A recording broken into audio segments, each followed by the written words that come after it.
lagi, perkenalkan nama lengkap saya Flaviana Verena Marti, NPM 332052, semester 2B, Prodi Pendidikan Biologi, Fakultas Ilmu Pendidikan.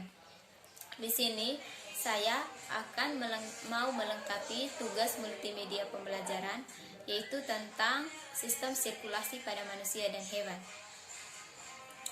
Yang pertama, sistem peredaran darah pada manusia. Sistem peredaran darah pada manusia memiliki peran yang sangat penting bagi tubuh. Sistem ini berperan dalam proses metabolisme. Oleh karena itu, penting untuk selalu menjaga kesehatan dan kelancaran sistem peredaran darah. Sistem organ ini memiliki tugas utama untuk mengedarkan oksigen dan nutrisi ke seluruh sel dan jaringan tubuh. Selain itu, sistem peredaran darah pada manusia memiliki berbagai fungsi. Yang pertama, mengeluarkan sisa proses metabolisme berupa karbon dioksida melalui paru-paru. Yang kedua, menyalurkan hormon ke seluruh tubuh. Yang ketiga, menjaga suhu tubuh tetap stabil. Yang keempat, mempertahankan kinerja dan fungsi berbagai sistem organ di dalam tubuh. Dan yang terakhir, mendukung proses pemulihan luka. Sistem peredaran darah pada manusia terdiri atas dua alat peredaran darah dan darah. Alat peredaran darah terdiri dari jantung dan pembuluh-pembuluh darah, sedangkan pada darah terdiri dari bagian cair dan bagian padat. Yang pertama, alat peredaran darah terdiri dari jantung, yang merupakan salah satu organ vital dalam tubuh manusia yang berfungsi untuk memompa darah ke seluruh tubuh. Jantung terdiri dari dua bagian, yaitu atrium dan ventrikel, dengan posisi atrium atau serambi berada di atas dan posisi ventrikel atau bilik yang berada di bawah. Atrium memiliki dinding yang relatif tipis dan berperan sebagai ruang pengkumpul darah yang kembali ke jantung, sedangkan ventrikel memiliki dinding yang lebih tebal dan berperan sebagai pemompa darah ke organ tubuh. Yang kedua, pembuluh darah. Pembuluh darah adalah bagian dari sistem peredaran darah yang berfungsi untuk mengedarkan darah dari jantung ke berbagai organ dan jaringan tubuh maupun sebaliknya. Yang berikutnya adalah darah. Darah adalah komponen terpenting dari sistem peredaran darah manusia.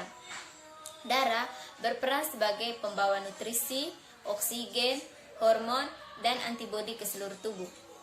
Darah juga mengangkut zat beracun dan sisa metabolisme seperti karbon dioksida untuk dikeluarkan dari tubuh. Yang ketiga, macam-macam peredaran darah. Sistem peredaran darah pada manusia disebut sistem peredaran darah tertutup karena sel-sel darah dalam peredarannya selalu berada di dalam pembuluh darah.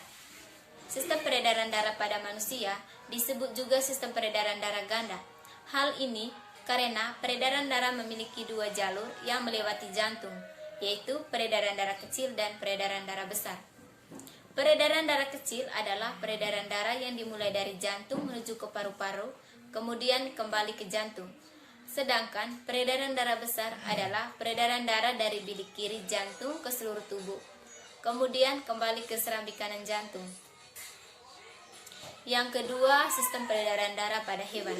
Sistem peredaran darah pada hewan dibagi menjadi dua bagian. Yang pertama, sistem peredaran darah terbuka, dan yang kedua, sistem peredaran darah tertutup. Sistem peredaran darah terbuka adalah peredaran darah yang tidak melalui pembuluh darah.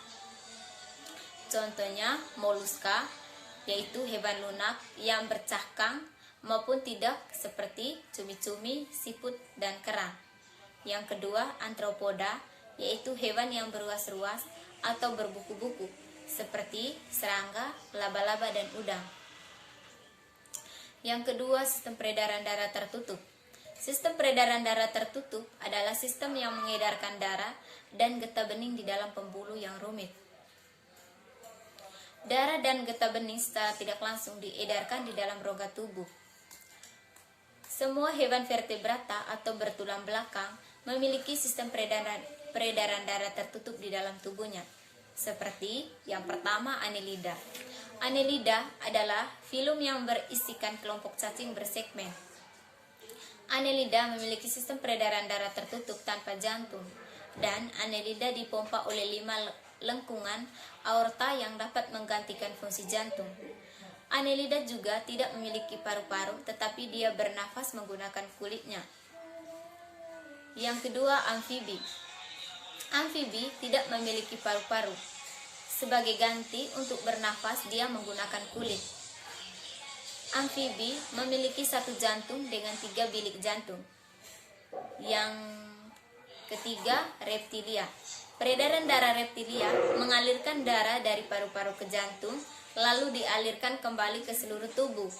Reptilia memompa darah menggunakan jantung yang berbeda-beda sesuai spesiesnya. Sekian materi dari saya. Terima kasih.